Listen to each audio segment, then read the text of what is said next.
transferred to the rescue ships and brought into port. Some were treated for shock and bruises. Colin Baker, ITN, Brindisi.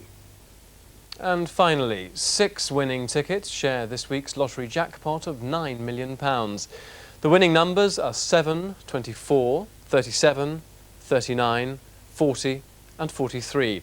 The bonus number is 15. And that's all from the ITN Morning News team. Next on ITV is GMTV. The next main news from ITN will be at 1 o'clock. Meanwhile, from all of us here, goodbye.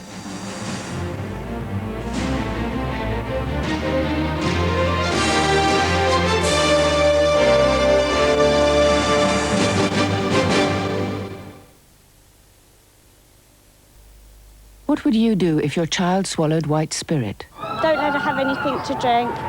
Turn him upside down and shake him upside down. I can't remember. Make the child sick. Stick my fingers down the throat. Make sure you know what to do in a crisis. Norwich Union are offering 3,000 free first aid courses run by St John Ambulance in your area. I'd give her a cup of water and take her straight to hospital in the car. Norwich Union. No one protects more.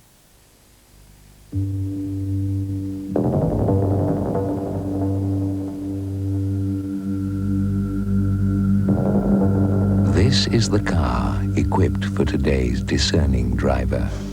The car with ergonomically contoured seats and a state-of-the-art hi-fi. The car that will whisk you from London to Land's End on a single tank of petrol.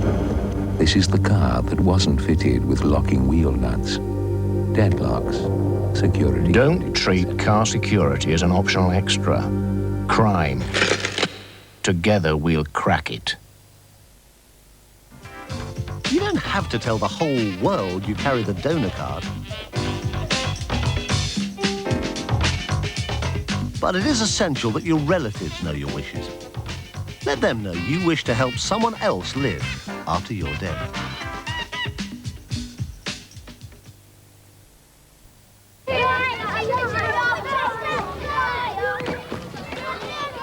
What you gonna do about it?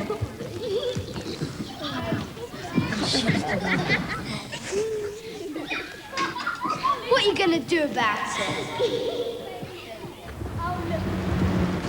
Where do you think you're going? Home. You know. Leave me alone! What are you gonna do about it? What are you going to do about it? You can do something. Talk to an adult you trust, your parents or a teacher, and don't suffer in silence.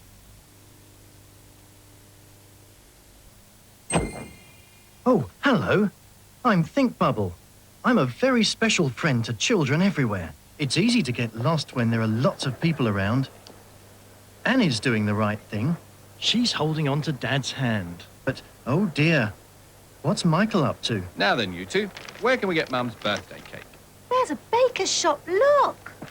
I love a train set for my birthday, Dad. Dad? Daddy?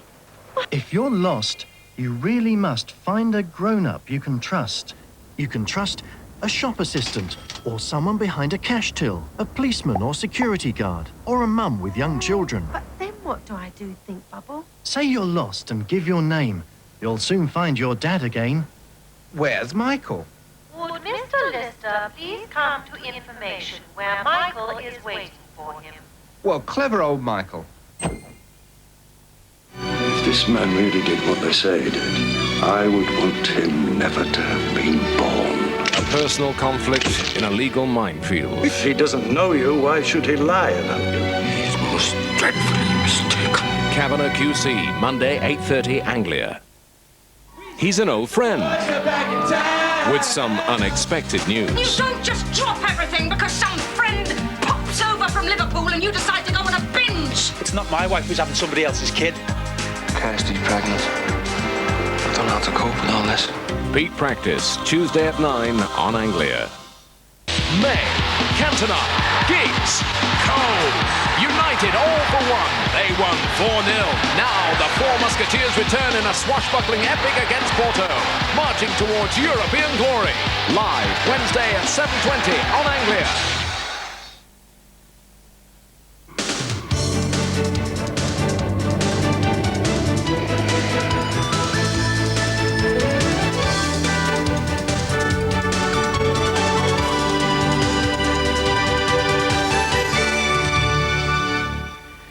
Good morning and welcome to GMTV on Sunday the 16th of March. In a moment we'll have the Sunday Review, and at 7 o'clock Steve Richards will be here with a special edition of the Sunday programme. But first, this morning's top story. John Major looks set to hold an historic presidential-style television debate with Tony Blair. But the Liberal Democrats are furious at rumours that Mr Major wants to exclude Paddy Ashdown, and they could take legal action. It comes amid speculation that the Prime Minister will announce tomorrow the date of the general election. Charles Amponsa reports. A cornerstone of American politics for decades, the live TV debate could soon come here. John Major's agreed to a head-to-head with Tony Blair, but the Prime Minister's keen to leave out Paddy Ashdown, a move the Liberal Democrats say will be fought all the way. It may have to be three different debates. It may have to be a Blair Major, Blair Ashdown, Major Ashdown series, but you will have to have all three party leaders taking part. I'm sure about that, and I know the Prime Minister knows that. John Major's already making it clear that he wants to pull the strings in any debate, by insisting, for example, that there are political journalists asking the questions instead of a studio audience. And he also wants to see no notes and no rehearsals. Labour's delighted by the idea of an on-screen public duel. The trouble about the campaigning at the moment is very negative, it's very personalised. Here you'll hear the argument, and it's a thoroughly good thing, and I strongly support it. John Major's agreement to a TV showdown is already being interpreted by some as a desperate act by a desperate man, with the Tories trailing 25 points behind Labour in an opinion poll out this morning. Gloomy reading for the Prime Minister ahead of tomorrow's widely expected announcement of the date of the general election. Charles Amponsa, GMTV News. And we'll be talking to the Cabinet Minister Michael Portillo and Labour's Chief Whip Donald Dewar later in the Sunday programme. The Albanian President, Sali Berisha, is clinging on to power this morning despite rumours he was about to resign.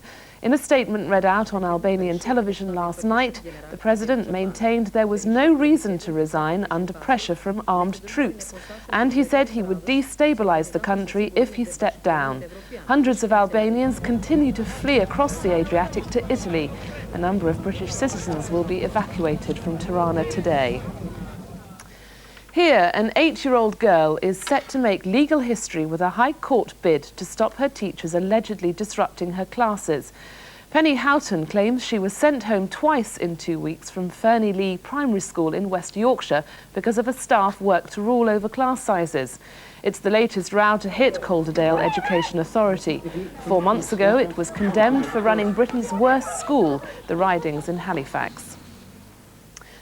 King Hussein of Jordan is expected to visit Israel today to offer his condolences to the families of those killed in last Thursday's massacre. 7 Israeli schoolgirls were gunned down by a Jordanian soldier while on a field trip to the Island of Peace.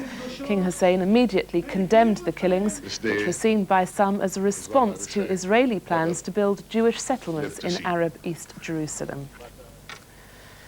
Police have launched an investigation into how burglars managed to break through a sophisticated alarm system to raid the home of John Major's daughter.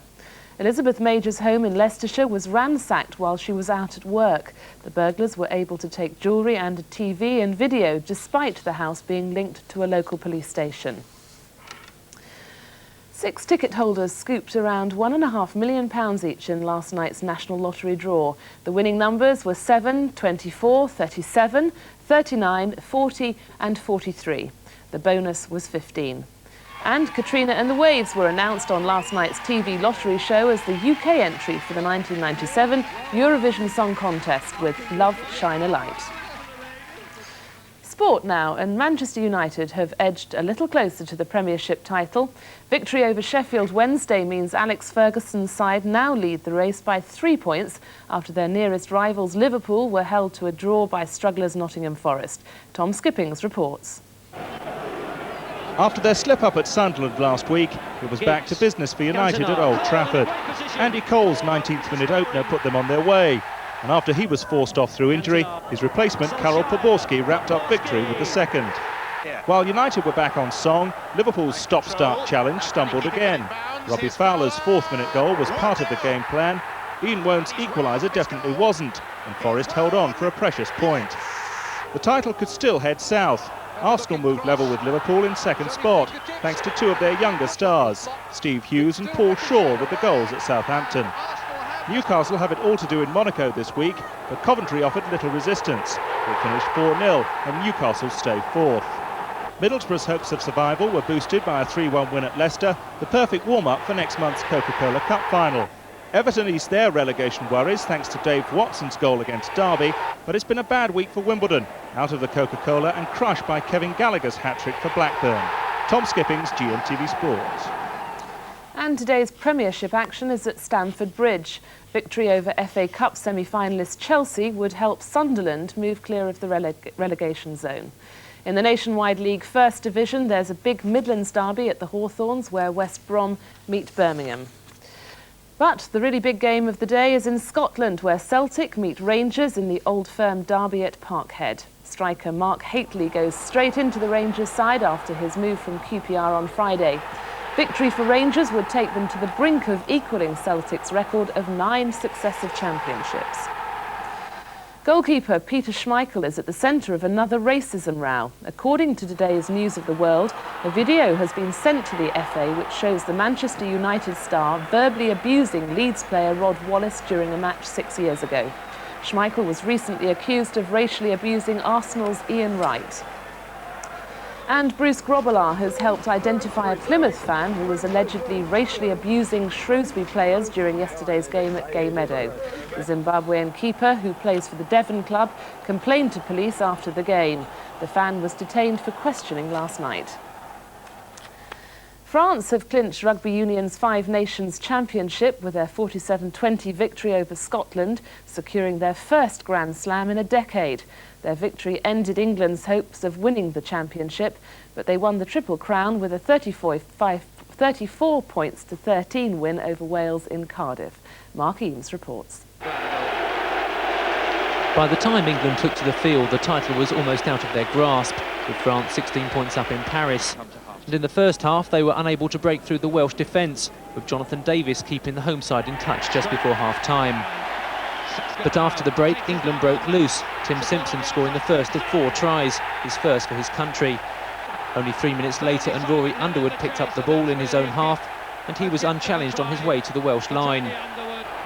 After flanker Richard Hill scored his first international try, captain Phil de Glanville put the game well beyond the Welsh. But Robert Howley had the honour of scoring the last try at the Old Arms Park before its redevelopment. France were dominant against Scotland in Paris, Captain Benazi leading by example, powering through the Scottish defence to score. But the Scots battled back, Alan Tate crossing for the first of his 2 tries just before the interval. But with France adding 2 further tries in the second half, with the accurate kicking of Christophe Lemaison, it was always going to be the French celebrating in the last match at Parc des Princes. Mark Eames, GMTV Sport. And a look at the weather prospects now. Quite a cloudy start in many places with some mist, fog and drizzle out to the west. Further north, there'll be more in the way of rain or drizzle for Scotland. A much brighter picture this afternoon away from western coasts with some pleasant sunshine breaking through. Some rain and drizzle expected over northern and western Scotland. A warm day in the south with a high of 17 degrees in the sunnier spots and generally very mild everywhere except for the far north. After the break, Anne Davis is here with part 1 of the Sunday Review.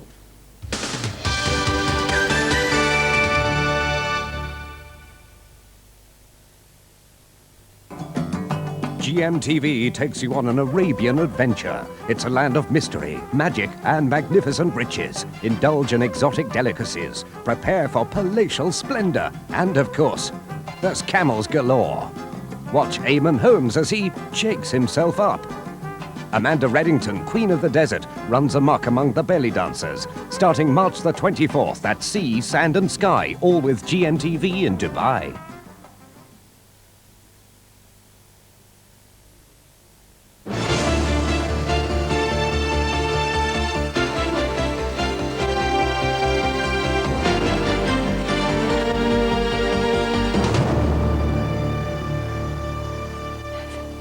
Good morning from Wendy and from me, Anne Davis. It's nice to be back. Welcome to the Sunday Review.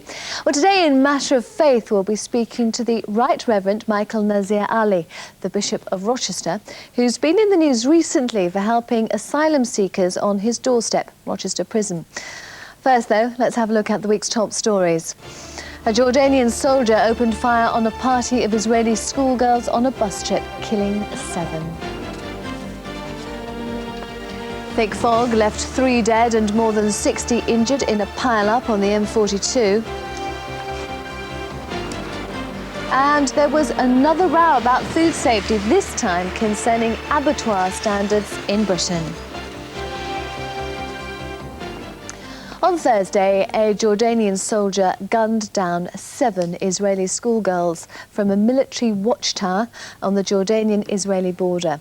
He was overpowered by other soldiers when he stopped to reload. The attack, at a site known as the Island of Peace, has increased tensions in the Middle East. Relations between the two countries are already tense because of Israeli plans to build more Jewish settlements in the Arab-dominated East Jerusalem. This report came on Friday morning.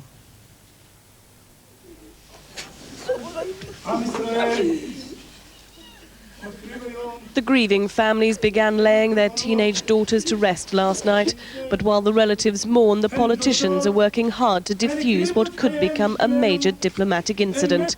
King Hussein of Jordan immediately condemned the killing carried out by one of his own soldiers. This day is one I wish I never lived to see. I can only say that I feel the way they feel.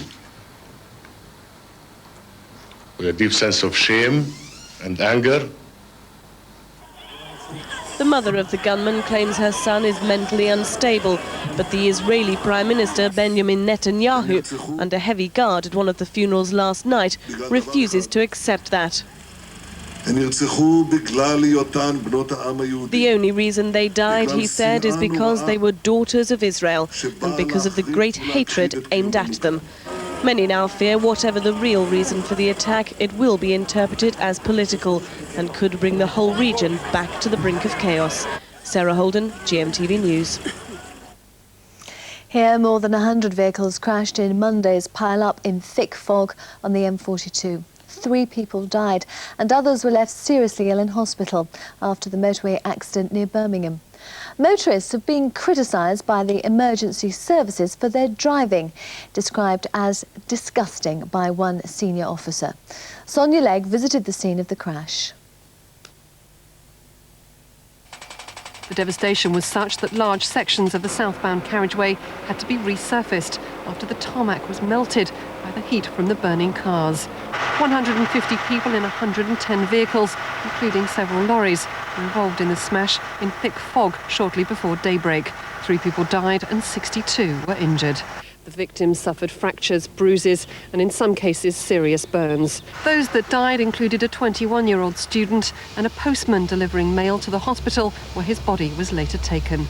Police hope motorists will learn from the terrible tragedy. We're doing as much as we can do at the moment. We're obviously experimenting with all sorts of new equipment. The ones that you've seen with us, with the Vascar, with the laser equipment that we're having. We just continue educating people. Unfortunately, it's the individual that chooses not to do what we tell them. The government published its controversial primary school league tables on Tuesday. For the first time, performances of 11-year-olds in 14,500 schools in England were compared. The tables were criticised as unfair, flawed and misleading by teachers' unions. But Education Secretary Gillian Shepherd hailed them as an information revolution. This report from our political reporter, Sue Jameson. This school is an educational disaster area, according to the league tables. Grange Primary in southeast London is bottom of the class, with last year's test showing just 8% of children reaching the required level in English and science and none in maths. But the school has had more than its fair share of problems. There's a high turnover of both teachers and pupils. A quarter of the children have special educational needs, and a third don't speak English as a first language. But the shock results have prompted tough action.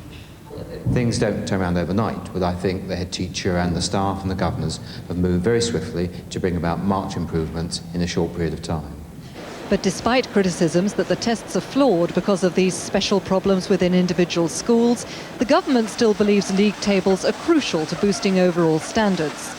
This is about the national achievements of our education system. It will help the system measure its progress and therefore push up standards. It is about the futures of children and the future of our country. Labour says it's more complicated than that. The information's crucial, we need it, but the real question and the real judge is what do you do with the information when you've got it? And on that score, this government is very lacking. Meanwhile, at Grange Primary, the staff hope the children will soon prove they now know more about times tables than league tables. Sue Jameson, GMTV News, Bermondsey. And a different government education initiative has run into trouble.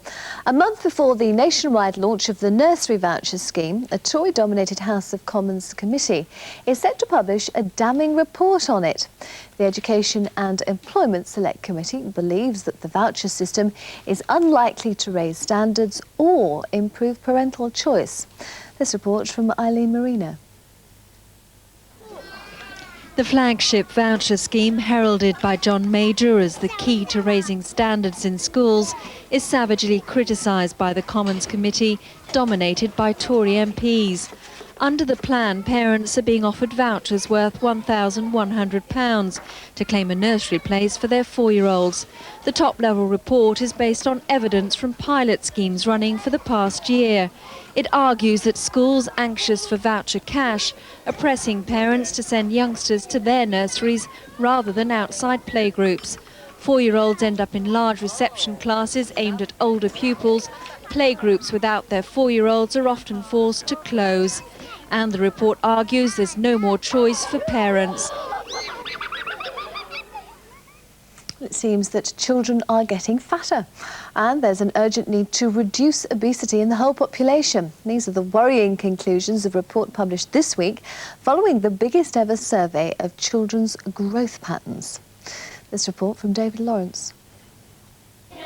Researchers spent more than 20 years testing the height and weight of primary-age children in England and Scotland. The results show that children are getting taller, but they're also getting fatter. 9-year-old boys in Scotland are now 24% fatter than they were in 1972. And in England, the picture's not much better. They're now 22% fatter. It's known that food consumption has decreased over the period, so why is it happening? The report's authors believe it has something to do with children being far less active than they were. In many cases, traditional outdoor pursuits have been replaced by computers and video games, and what you're doing now. One of the things that we know is that now indoor activities have increased. We know that television viewing has increased very markedly over the last 15-20 years. The results of this survey will trouble doctors up and down the country. Faced with a growing number of illnesses linked with obesity, they've long argued something has to be done about the nation's battle with the bulge. But they stress the answer is not to put children on crash diets. What's required is a balanced diet and plenty of exercise. A radical shake-up of Britain's welfare system was proposed by the government on Wednesday.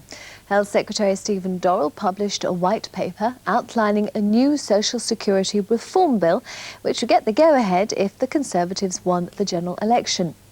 But aged concern said that services would suffer. This report from Gary Curtis. The overall aim would be to revolutionise Britain's social services, with particular emphasis on the care of the old. The government proposes forcing local councils to sell off their old people's homes, arguing the competition for tenders from the private sector would inspire a better service. But welfare groups warn that system won't work. Many of the calls that we get from older people are actually complaints that the independent sector are not fulfilling the needs and the services that older people need. There are also very specialist services and emergency services that local authorities provide that maybe the independent sector and the voluntary sector actually won't want to pick up. The government also wants to overhaul training for childcare staff, following recent child abuse scandals. Labour has compared the plans with the government's NHS reforms, and the proposals would be unlikely to survive a Blair administration. But on GMTV, the Health Secretary, Stephen Dorrell, defended the move, saying that private homes provided higher standards of care at a lower cost. For Mr Dorrell, the reforms are a key part of the Conservatives' election manifesto. His eventual aim is for all council-owned homes to be sold to save money, raise standards and improve efficiency. It seems to me absurd when public money is short for a local authority to be paying £40 a week more than it needs to be for a service that is perfectly well available in the private sector. The reforms would mirror those already introduced in the NHS, turning social services departments from providers of care into purchasers. All council homes for the elderly would be sold. Social services would instead buy places for those in need from the private sector.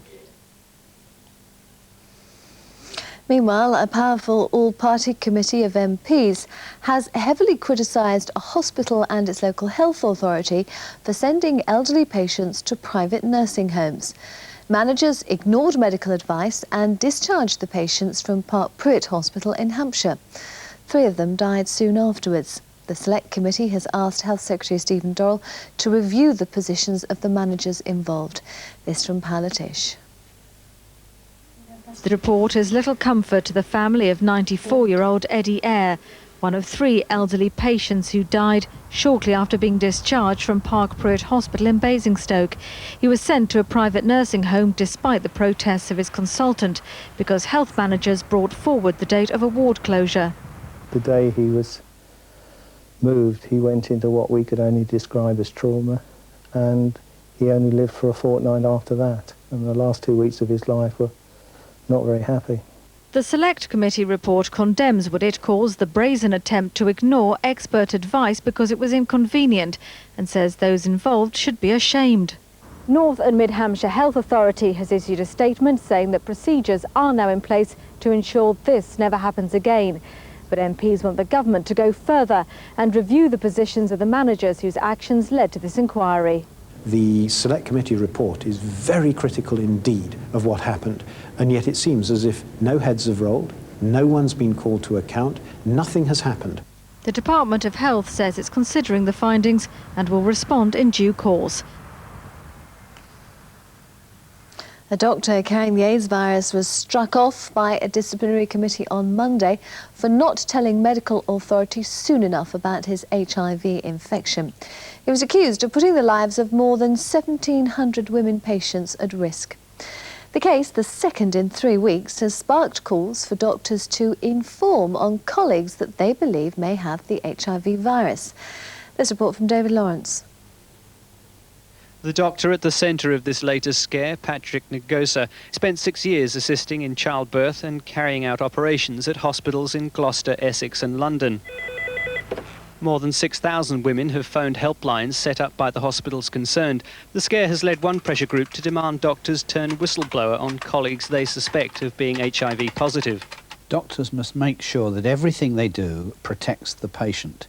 Any doctor who is HIV positive must report it. Any other doctor who thinks a colleague may be HIV positive should report it, and we must have clear controls to protect the public. Dr Ngosa told his managers he was HIV positive and resigned in February. In the meantime, health officials are attempting to reassure callers the chances of a doctor infecting a patient with HIV are extremely remote.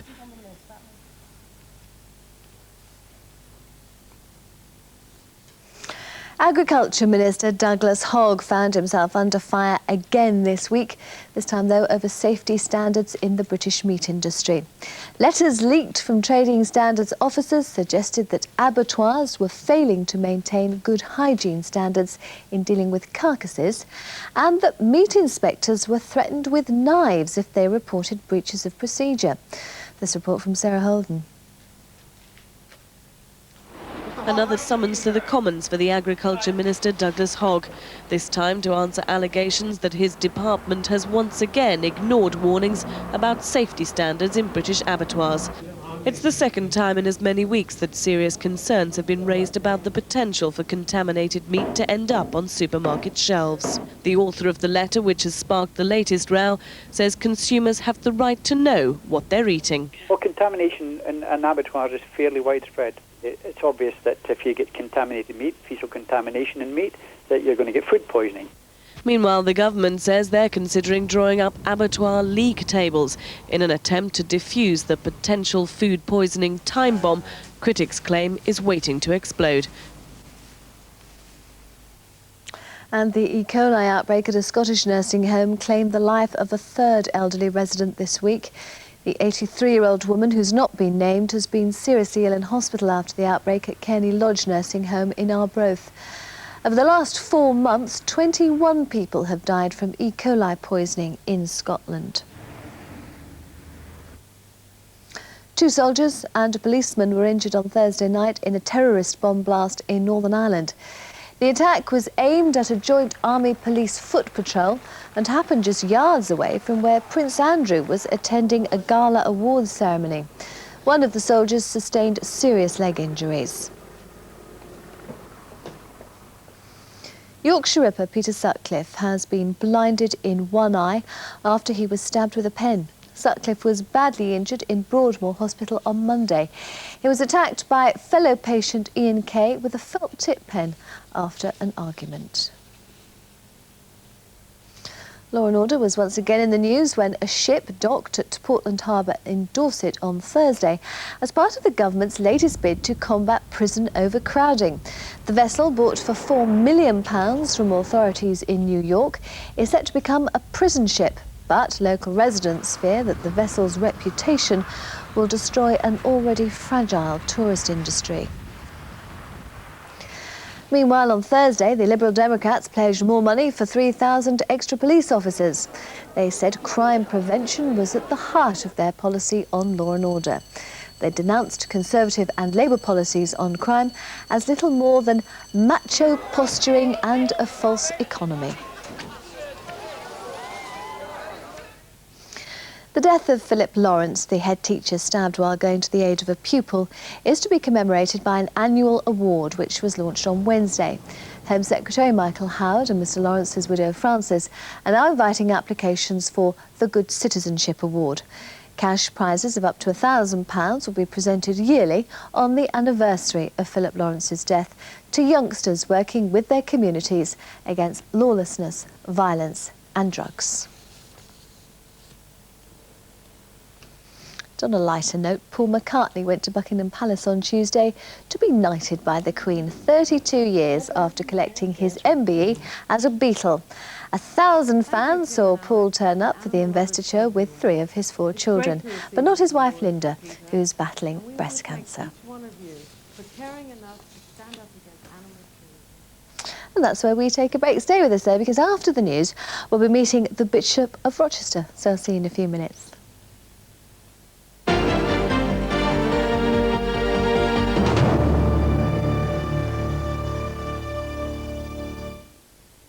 Poirot, the master of deduction. In my book, everyone is a suspect. We're suspects.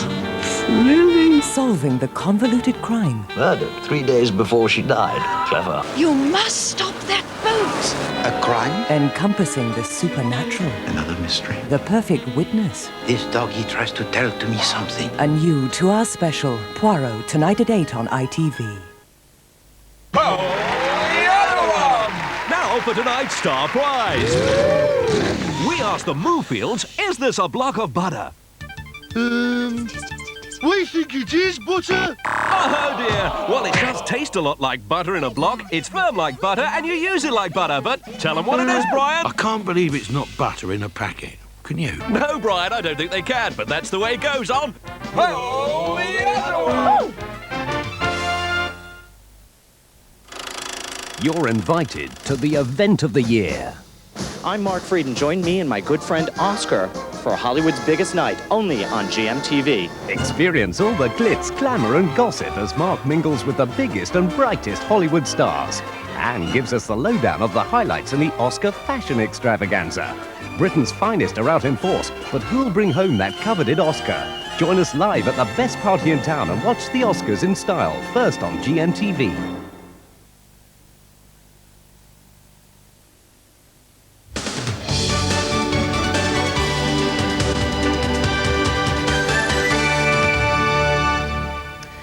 morning. John Major looks set to hold an historic presidential-style television debate with Tony Blair. But the Liberal Democrats are furious at rumours that Mr Major wants to exclude Paddy Ashdown, and they could take legal action. It comes amid speculation the Prime Minister will announce tomorrow the date of the general election. Charles Amponsa reports. A cornerstone of American politics for decades, the live TV debate could soon come here. John Major's agreed to a head-to-head with Tony Blair, but the Prime Minister's keen to leave out Paddy Ashdown, a move the Liberal Democrats say will be fought all the way.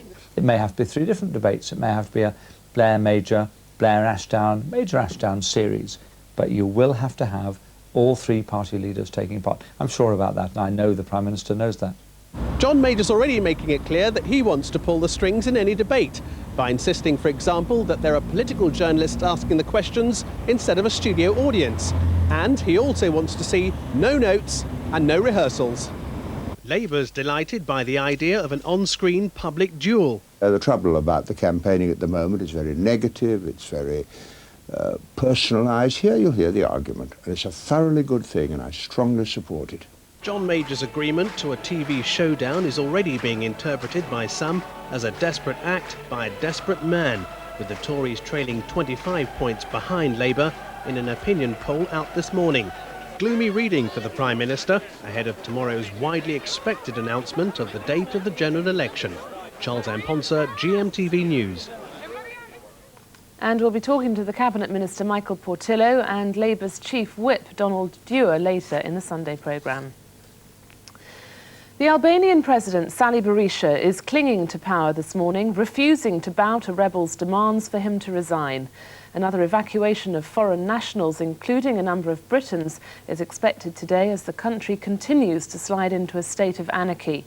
Helen Costello reports. In a statement broadcast on Albanian television, President Berisha, seen here on the right, remained defiant in the face of calls for him to step down, claiming such a move would only destabilize the country further.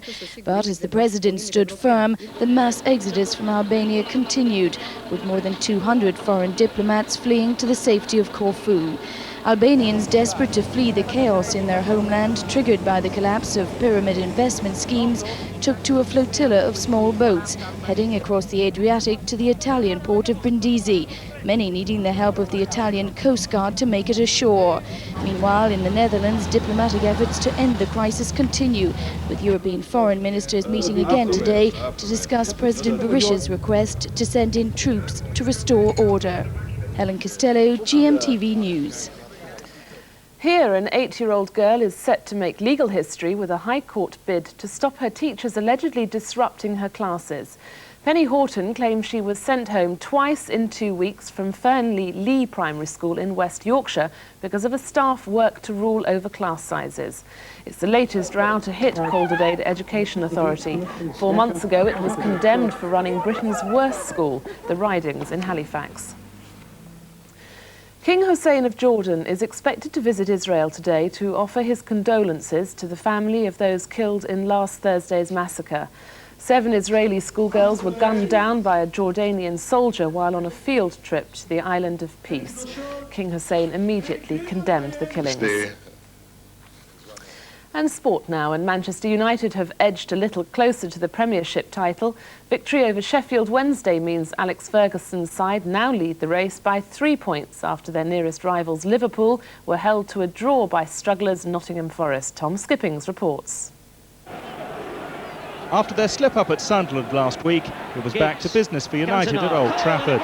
Andy Cole's 19th minute opener put them on their way. And after he was forced off through injury, his replacement, Karol Poborski, wrapped up victory with the second. While United were back on song, Liverpool's stop-start challenge stumbled again. Robbie Fowler's 4th minute goal was part of the game plan. Ian Wone's equaliser definitely wasn't, and Forest held on for a precious point. The title could still head south. Arsenal moved level with Liverpool in second spot, thanks to 2 of their younger stars, Steve Hughes and Paul Shaw, with the goals at Southampton.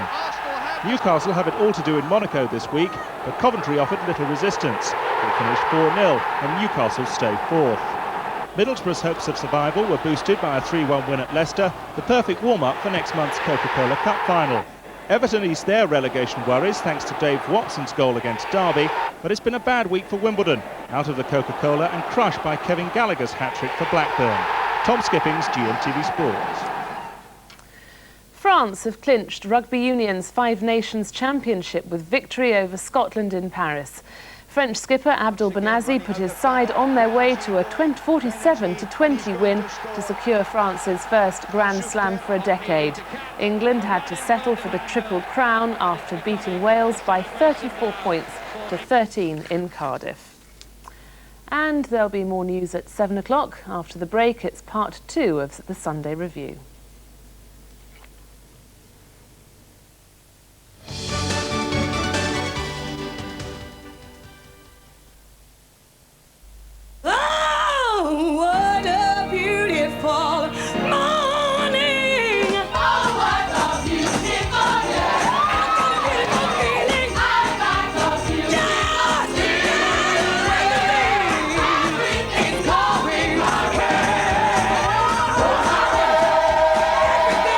It takes 140 days of sunshine to make a morning as beautiful as this.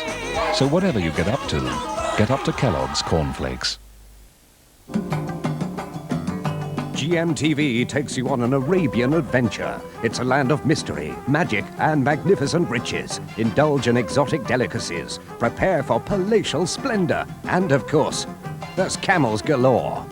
Watch Eamon Holmes as he shakes himself up.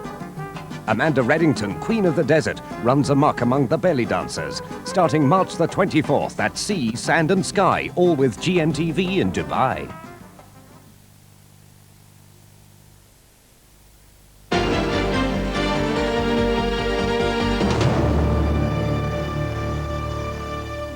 Welcome back. On to foreign news now. And scores of Britons have been trying to leave Albania this weekend as lawlessness spread from the south of the country to the capital, Tirana. Rebels were reported to have raided arms stores on the outskirts and shots were heard in the city.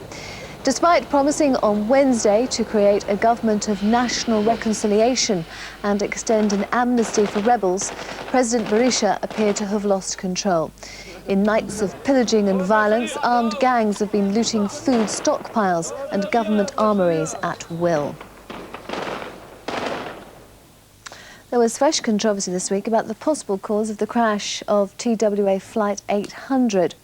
Former White House advisor Pierre Salinger released radar images that he claimed showed a US Navy missile closing in on the airliner. He also claimed that radio witnesses heard Navy personnel expressing regret for shooting the plane down. All the claims, though, were hotly disputed by the US Navy and the FBI investigators who've been piecing together the aircraft and the events surrounding the disaster. Also in the United States, police investigating the roadside killing of Bill Cosby's 27-year-old son arrested one man and began questioning two other suspects. 27-year-old Ellis Cosby was shot dead while changing a flat tyre on his car in the hills above Los Angeles in January. Prince Charles paid New York a flying visit this week, but unlike his ex-wife Princess Diana, he failed to take much of a bite out of the Big Apple. The media singularly failed to report on the event, and it seems the American public weren't too interested either. Sally Eden reported from New York. He's following in his ex-wife's footsteps. A flying visit to New York, a glamorous evening in Manhattan. But the difference between Charles and Diana is who cares. No one even knows Prince Charles is in town. And I was called by a PR person, which would never happen with Diana. We would be begging to be there. Diana's last visit to the Big Apple in December was the hottest ticket of the year. Hundreds of photographers and reporters jostled for a picture of the princess. The prince attracted just a few paparazzi and even less security. New York's love affair with Princess Diana means she makes headlines even when she's not in town. Even Fergie gets her fair share of column inches. But Prince Charles? We would never consider putting Charles on the cover because it would be suicide commercially. But even if he can't make a magazine cover, Charles can still attract an influential audience. His fellow guests included an archbishop and a former president. Sally Eden, GMTV News, New York. Back home, Princess Diana entered the political fray again on Monday, visiting an Islington refuge for runaways owned by the charity Centre Point. She threw her backing behind the charity, which has publicly criticised the government after it withdrew funding from one of its homeless shelters. The refuge in Islington faces closure just 3 years after the Princess opened it. This report from Martin Frizzell. The winter shelter at King's Cross that Diana sat and chatted in was always a temporary setup until the warmer weather came along, and homeless like Dave would be, in his words, chucked out. It was the refuge for young runaways a mile north of here that should have been the vital permanent fixture, but it is likely to close for good now that government funds have dried up. Diana had opened the Islington refuge 3 years ago, one of only 4 in the country and the only one in London, the magnet for runaways. It has taken in 300 youngsters in the past year. This teenager, who can't be identified, was helped by the work of the Safe House project. I can't believe that they're even thinking about shutting it down, because, you know, where will the young people go? I mean, they'll be nowhere. They'll end up on the streets and I just can't stress how important it is. I really can't. It's ridiculous. A £100,000 government grant for the Islington shelter ends next month. The Department of Health said the shelter had been warned it would have to become self-sufficient. A Picasso painting stolen from a London art gallery has been found by the police. The art treasure, worth £650,000, was taken 10 days ago. 2 men, both in their 60s, were arrested. Well, Paris Fashion Week got underway this week with more than 100 collections of frocks, shocks and supermodels. In the past, top models wouldn't get out of bed for less than £10,000 a day. But one of them is not only out of bed, she's been on the catwalk for free.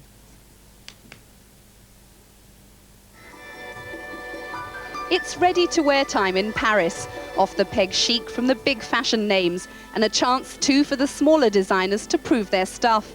Model Helena Christensen showed her support by modelling her favourite Australian label for clothes, not money.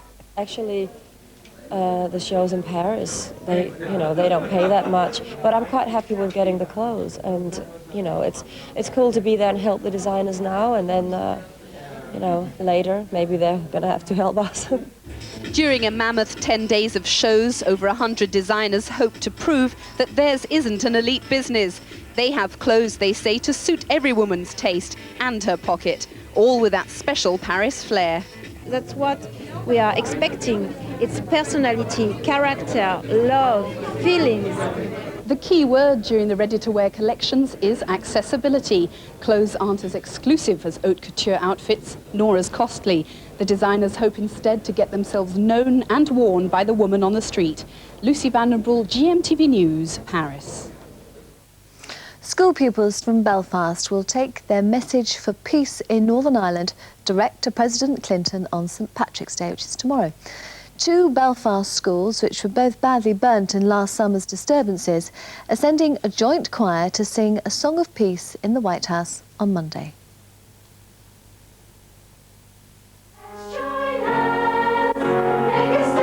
Protestants and Catholics in perfect harmony in Belfast.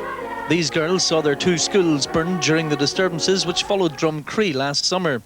They joined hands to rise above the hatred on the streets with this peace song. The schools were damaged and we couldn't do anything about it, but I mean, there was no bitterness or no feeling hatred. Both schools help each other on, and when our school was burnt, Girls Model helped, look after things. President Clinton visited Belfast just over a year ago. Now these girls will visit him at the White House. He invited them to sing there next Monday, St Patrick's Day, after the US ambassador to Ireland told him of their peace efforts. The song the girls will sing to the President is called simply Join Hands. I think the fact of them actually joining hands adds a whole lot of emphasis to the song as well, and these girls have become very good friends. Between now and Monday, the girls will be limbering up their larynxes for a concert they'll never forget. They'll also be building lifetime friendships across a divided community. Liam Cray, GMTV News, Belfast. And now it's time for Matter of Faith.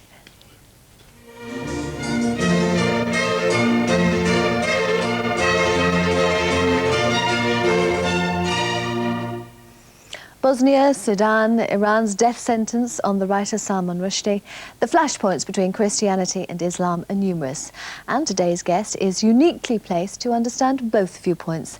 Michael Nazir Ali was born in Pakistan and became the Bishop of Raiwind before coming to work in Britain with the Archbishop of Canterbury.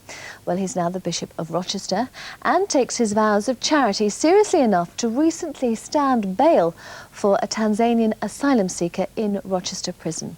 Well, good morning. Welcome to the programme. I should say welcome back to the programme because you visited us once before, haven't you? Thank you. Yes, I have been here once before. Now, firstly, why did you feel it important enough to intervene on behalf of these asylum seekers? Well, it is a duty for all Christians, particularly Christian leaders, to visit those who are in prison, all sorts of people.